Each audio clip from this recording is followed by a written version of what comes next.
So, everyone, I noticed that I've been wanting to do this review of Help, I'm a Fish when I was trying to understand what went wrong with me watching this movie.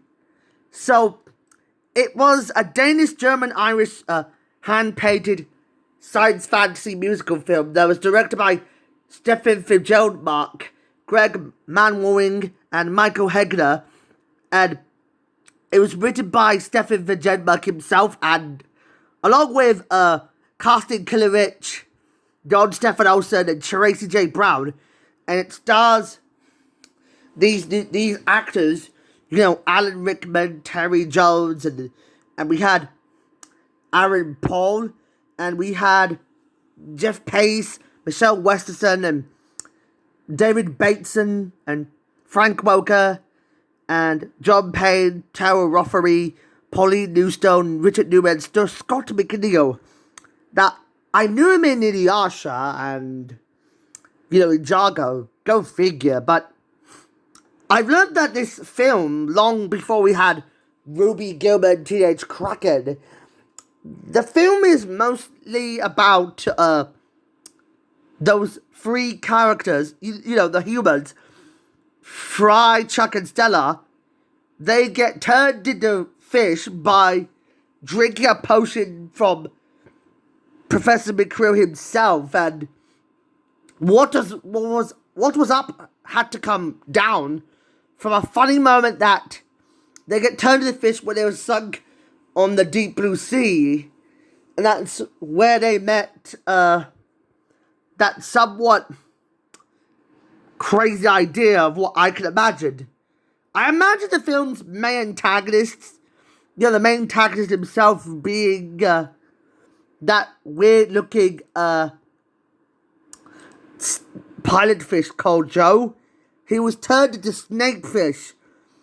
Because I've learned that snakefish is basically an antagonistic fish who is plotting to create a dystopian aquatic world. As I've learned that this movie dealt with how snakefish wanted to be a fully human creature, that he was desiring to gain more intelligence, that he was experimented, and he had his sidekicks, Crab and Shark. They always hired him to do his bidding to prove they could find some sort of way to enslave the fish for flies charging. They do have more than like 2 hours but to battle snakefish. What he had the intelligence to commit a lot of atrocities in the past, of what he deserves. All I can say is the animation isn't that great in my opinion, because it was done by a 3-year-old, and I didn't understand what the cell shading looks like.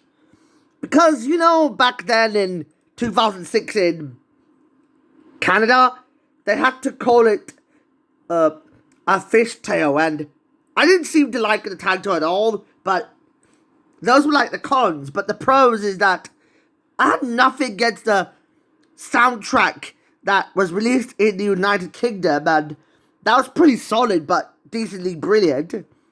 And then I've learned that this movie had a budget of 18 to $101 million in the United Kingdom, and it bombed at $5.6 million.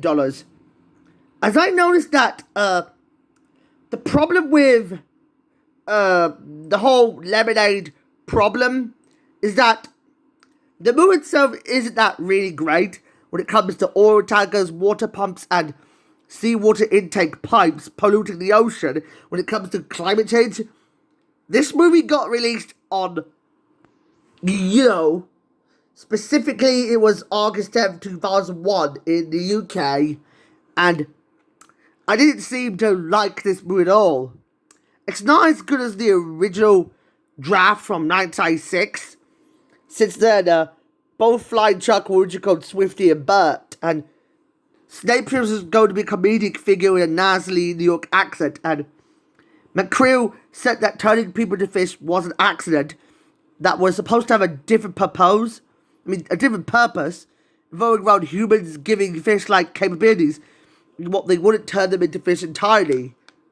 That sounded like a good idea to do so, and what happened to the movie is that so-called Professor Snape lookalike meets Joker-like character, I've understood this so-called snakefish kind of guy.